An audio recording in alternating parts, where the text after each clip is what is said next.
There may be a clue found in a criminal investigation into allegations of human trafficking involving many of these claimants who are being victimized allegedly by a human trafficking ring.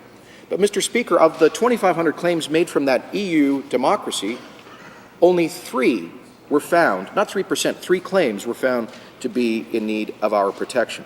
And so with 6 out of 10 claims being made, which are subsequently found not to be in need of Canada's protection, and with Canada receiving one of the highest level of asylum claims in the world, with a 60% increase in the number of claims filed between 2006 and 2008, all of this to me indicates that Canada has become, regrettably, a country of choice for those who seek to migrate, not through the normal legal system, but by inventing claims often facilitated by unscrupulous agents and third parties in the immigration industry. Now, these problems are serious, and even the Auditor General has pointed to the backlogs creating this pull factor for false claims. And let us be clear, Mr. Speaker, what we seek to do in these reforms is to create and reinforce balance. Balance that respects and protects first of all, respects our obligation to provide due process that is compliant with the Charter, with the United Nations Conventions on Torture and Refugees, to asylum claimants. Balance that does not restrict access to the asylum system for those who believe they have need of our protection, but balance which would provide faster protection decisions for legitimate refugees while providing faster removals for the many who actually come here seeking to abuse Canada's generosity. Now, how do we propose to do so? Well, first of all, there would be an initial information gathering interview that would provide earlier contact with an officer from the IRB than claimants now have. And although these officers would not decide on claims, they would be able to identify claims which appear well-founded and could recommend expedited processing for them. What this means for someone who's managed to escape persecution, Mr. Speaker, is that they wouldn't have to wait 1.5 years for protection, but could receive it in a matter of weeks. Now, I understand, Mr. Speaker, that some claimants may be too traumatized to explain what prompted their claim. That is why, during an interview, if the officer determines that a claimant is in this situation, he could have the discretion to postpone the interview until the claimant could receive the appropriate guidance and support. The information that officers would gather, coupled with solid facts about the nature of their claim, would lead to hearings at the Refugee Protection Division, staffed by a highly trained, independent public servant within 60 days. In cases where there is a good reason for delay, there would be that flexibility. But an information gathering interview within 8 days and a hearing at the IRB within 60 days would be the norm. The proposed new system would also include, and this is very important, a full appeal for most claimants.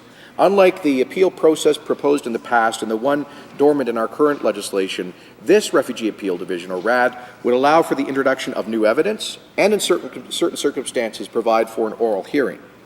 Now, Mr. Speaker, let me turn and by the way, that is responding to a demand from some of the opposition parties for a very long time. I should point out that when the Liberal government was in office, 3 subsequent immigration ministers took the position, and the government took the position, they could not implement the RAD until there was a streamlining of the overall asylum system.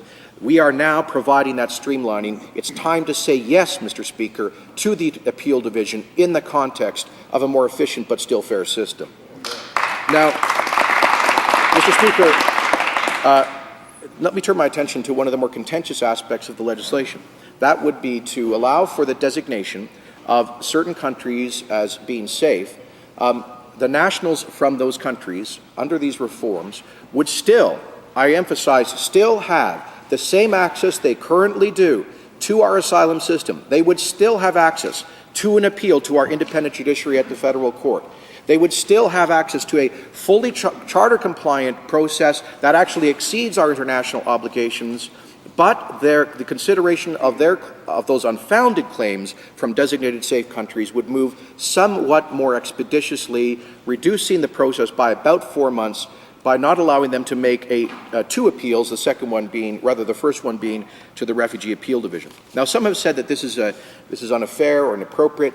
No lesser authority than the UN High Commissioner for Refugees, Antonio Guterres, said here in Ottawa on March 24th that, quotes, there are indeed safe countries of origin. There are indeed countries in which there is a presumption that refugee claims will probably be not as strong as in other countries.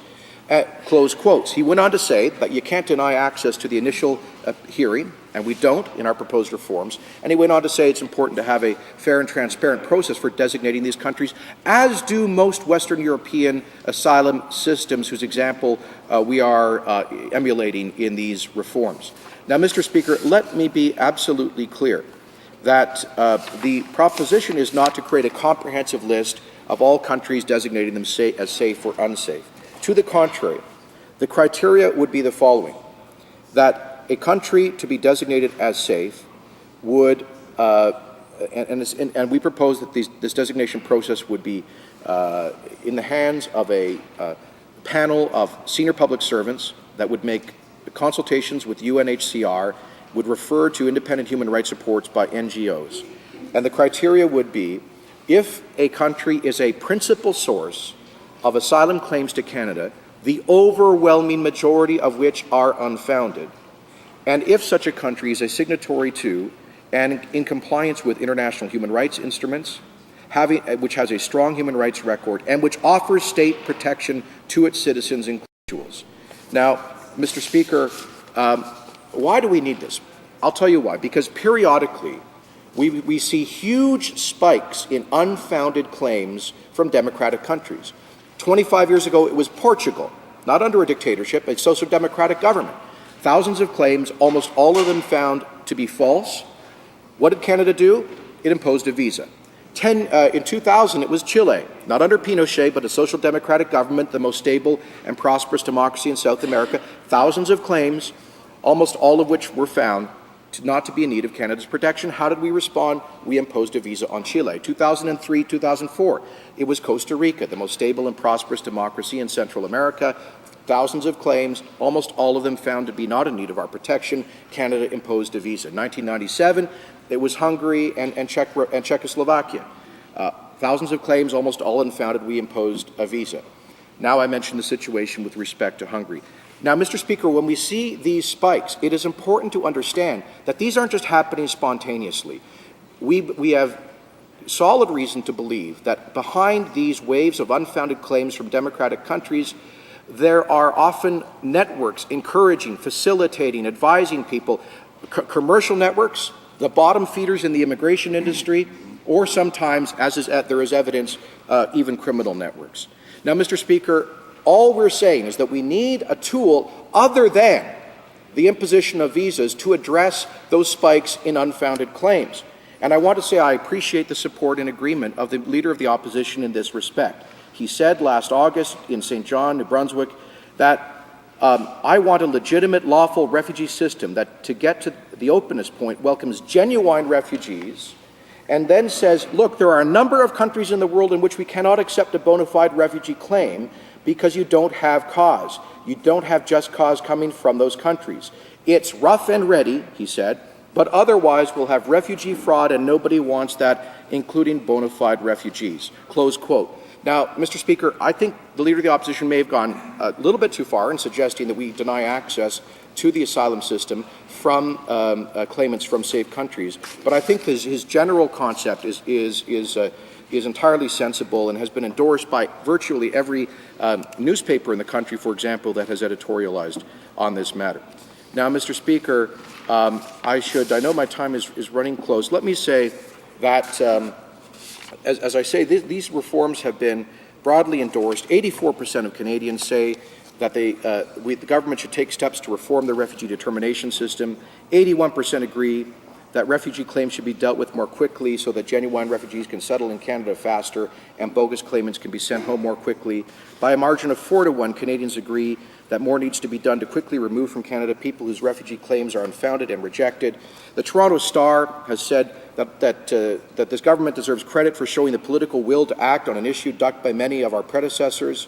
The Globe and Mail says Canada has a crying need for a revamped refugee determination system. The Montreal Gazette says that these reforms are solid and a sensible attempt to reform the system. Peter Schauler, head of the former IRB chairman and head of the refugee think tank at the University of Ottawa, says that the Conservative government has managed to propose a system that is both fast and fair, striking a reasonable balance between the two. Richard, the Canadian Lawyer magazine, says that the lawyers in the immigration field broadly support these reforms. Mr. Speaker, I will close by saying that these are balanced, reasonable reforms which I believe all members in all parties can support. I will be open to reasonable amendments that achieve the objective of a fast and fair system when this bill gets to committee, and I hope that we will all put aside on this urgent issue, to some degree, put aside partisan politics to allow our humanitarian tradition to prevail so that we can improve and protect the important humanitarian tradition of providing protection to those in need of it. Thank you very much.